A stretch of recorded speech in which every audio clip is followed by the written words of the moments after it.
It is currently 10 p.m. January 7th. And honestly, I'm actually intrigued with this book right here, and I'm almost done.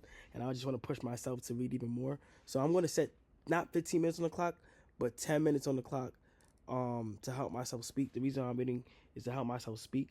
And let's just see what happens. 10 minutes on the clock. Here we go. Three, two, one. 10 minutes.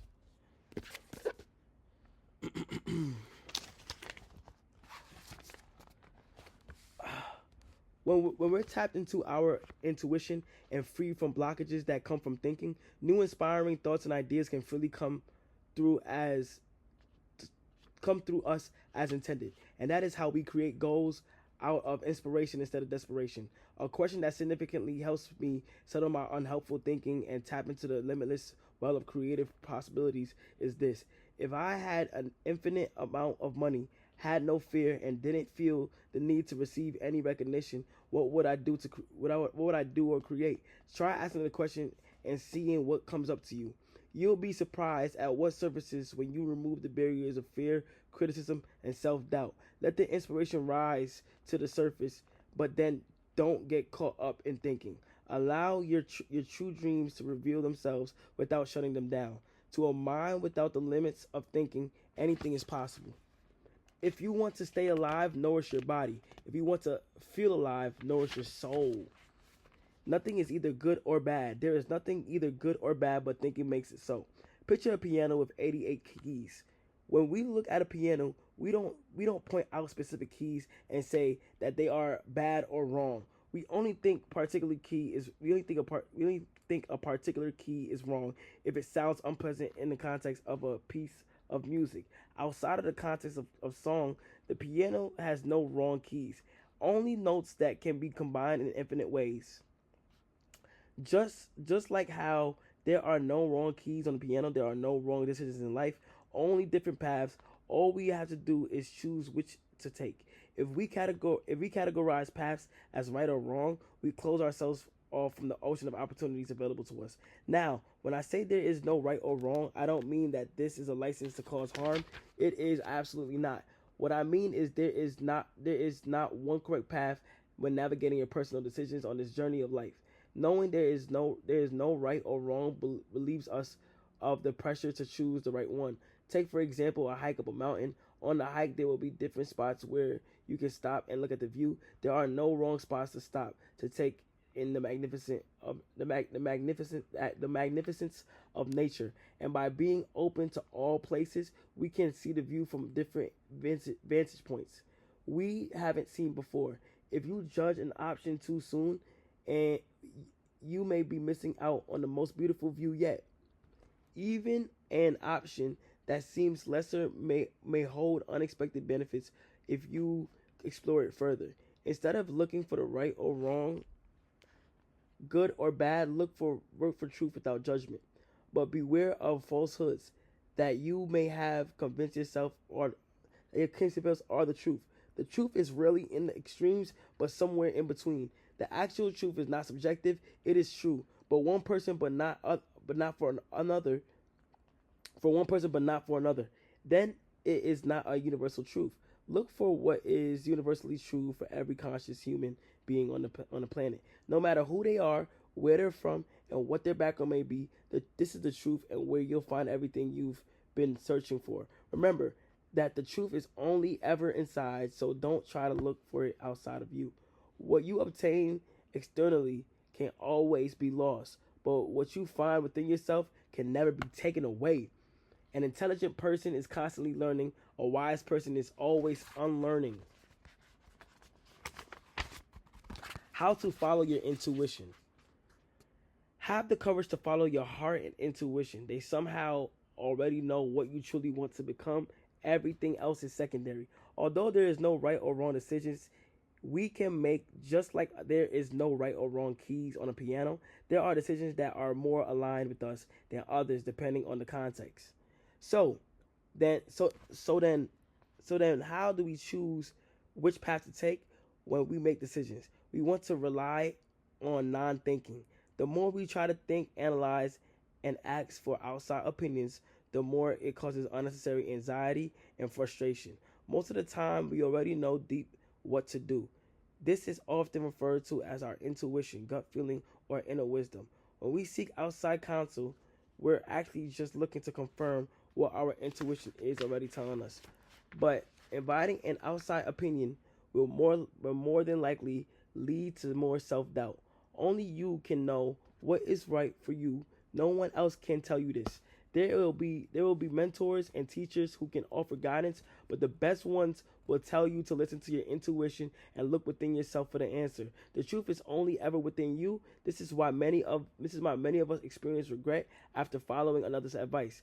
Deep down, we know we shouldn't have ignored our instincts. Your intuition will always lead you to where you need to go. It is a real-time inner navigation system that will tell you when to take a detour and which path to follow if you encounter a roadblock. It will guide you to exactly where you need to go, and the path it takes may surprise you. Do not doubt yourself. Trust that your intuition is bringing you exactly where you need to be. So what does following your intuition look like? When you're following your intuition, you're tapped into something greater than yourself. You are in a state of non-thinking and a direct connection with the universe. Intuition is not a form of thinking, it's a sense of knowing. You're not thinking about what to do, you just know what to do. It's not about making the right choice, but about trusting yourself and understanding you are choosing what is best for your current situation.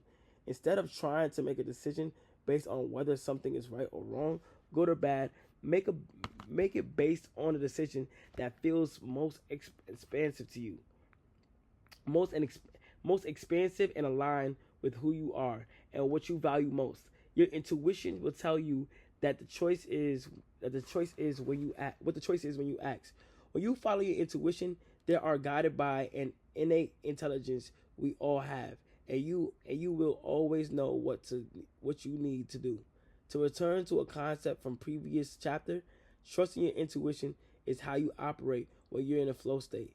When you're in the zone, take take tasks seem effortless, and you open yourself up to information and opportunities beyond your logical mind. Intuition is how mothers know how to take care of their newborns. Without having much or any training, it's how you know your friend may not be fine even though they say they are. You likely use intuition more often than you're aware of. And when considering intuition, many automatically assume it's only used within creative tasks and projects. But it is also highly useful in navigating life.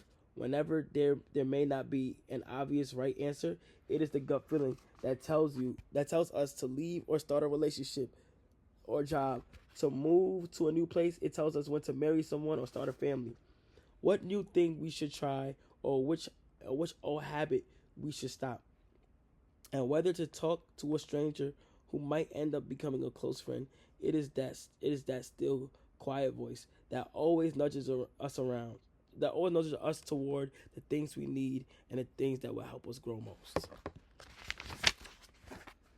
In the moment, fear keeps us where we are. Intuition leads us to who we want to be. This does not mean we should not use our intel, logic, and reason. Rather it is about using them without negative judgment and trusting our intuitive decisions so that we don't end up in a spiral of overthinking and suffering. The key is to use our thoughts instead of thinking. For example, if we are cooking with a recipe or brainstorming new ideas for work, we want to use our thoughts to help guide us. This means neutrally observing the situation and responding accordingly, but without attaching judgment to it.